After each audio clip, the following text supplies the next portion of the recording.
Hello everyone, my name is Sharon of River Road Knits, and today we're going to be talking about my new pattern, Light Academia. In these videos, I like to give you a preview of the pattern. We're going to talk about the different sizes, we're going to talk about the yarn that we use, as well as recommendations for choosing your own yarn. We're going to talk about the yardage that you'll need, and we'll talk about any sort of modifications that you might be interested in making to the pattern. First up, let's talk about the pattern and the design inspiration behind it. This pattern is a follow-up on my previous Dark Academia pattern. As you may already know, this is a collaboration with Murky Depths Dye Works, who I used for the Dark Academia pattern a couple years ago.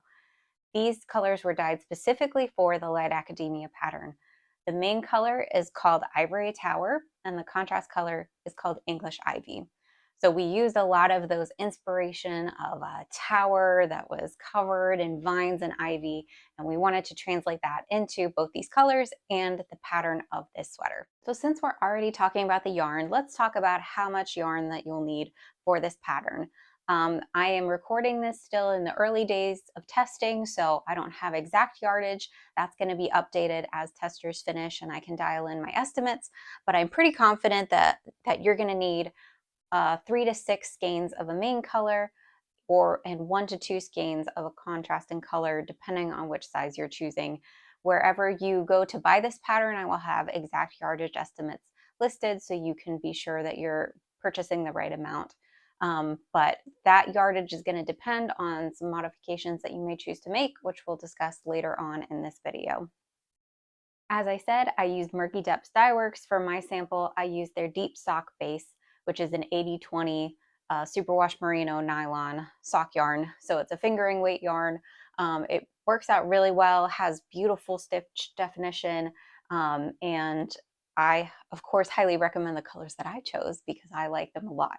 But Murky Depths also has kits for this design as well as for Dark Academia, but they feature a whole range of different colors that will work beautifully with this design. Of course, in the description below, I'm going to include links to Murky Depths shop so you can look at their options. If you were going to choose something from Stash or you were going to purchase something that's not from Murky Depths, I would make a couple recommendations for you. Number one, I would choose contrasting colors that have a good amount of contrast with each other. That's going to make the colorwork stand out. One more recommendation I would consider is that the yoke here is a textured yoke. It's not, as written, it is not a colorwork yoke. The detail of the arches is all done in lace and twisted stitches. I find that generally lighter colors are more conducive to showing off this pattern. Certainly it's possible with a darker main color, however, you may lose some of the detail of these arches. We'll talk about it more in the modification section, but I also have an alternate chart for the yoke, which features all color work, no texture. So if you wanted to still have these archways going on in your yoke, but you wanted to use a dark main color yarn that doesn't necessarily show off the texture, this is a way that you can still have those elements of the design, but do it purely as a color work sweater. Now let's talk about sizing, and I'm going to put a little caveat here in case you have looked into my Dark Academia pattern. The sizing for this is almost the same, except for the sleeves on Light Academia are a little bit fuller. They're bigger by about 1.5 inches, bigger in circumference by about 1.5 inches. And the length as written is a little bit more cropped, but this is something that you can modify as well. We'll again talk about that more in the modifications. The bust sizing for this one varies from 33.25 inches to 66.5 inches. And in centimeters, that's 84.5 to 169 centimeters. That's the circumference around the finished bust.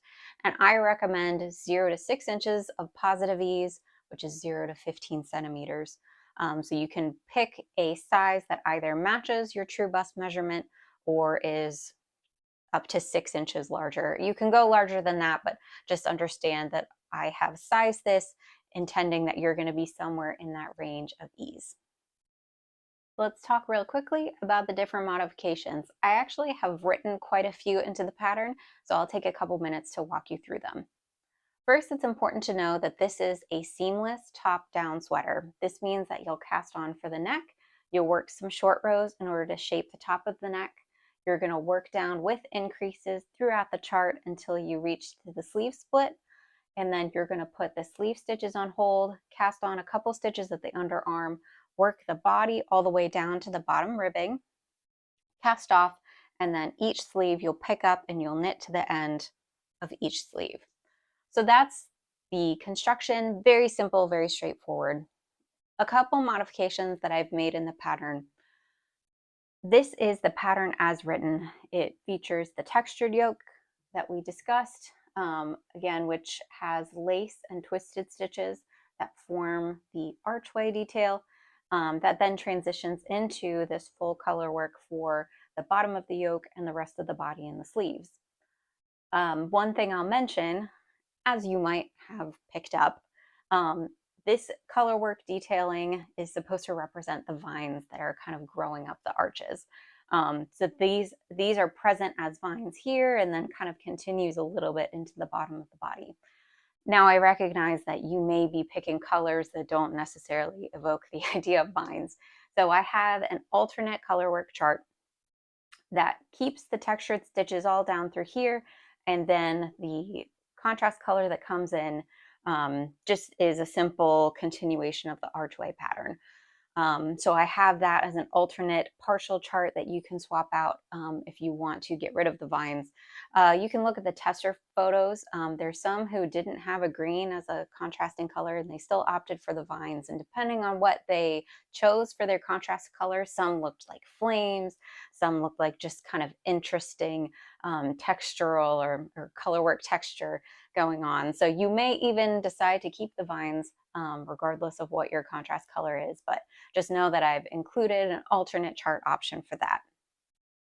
The other chart option that we have already talked about is the color work option that is completely, these archways are completely done in just the two-color color work with the rest of the garment. So if you find that you have a main color that really doesn't show off the texture as much as you would like, you can opt for the full color work option. A couple more options for modifications. I have the sleeves as written. They are a little bit full. They are not, I wouldn't call them poofy sleeves, but they are rather loose and they gather into this cuff, almost a bishop sleeve cuff down here where you work quite a lot of decreases once you get to the cuff, which causes it to draw in. You can see in the modeled photos, it's not super dramatic, but it is a pretty full sleeve that ends in a tighter cuff. Now, I do have an alternate option if you wanted to make more of a tapered sleeve. It's still not going to be a really snug, tightly fitting sleeve, but it does incorporate more decreases in the color work and then particularly in the stockinette portion before the cuff. So it will kind of gently taper into your cuff. You won't have a poof of decreases like this. So if that's an appealing option to you, I also have that already written up in the pattern for you. Another change that I made since Dark Academia is to shorten up the charts both in the yoke and the bottom of the body.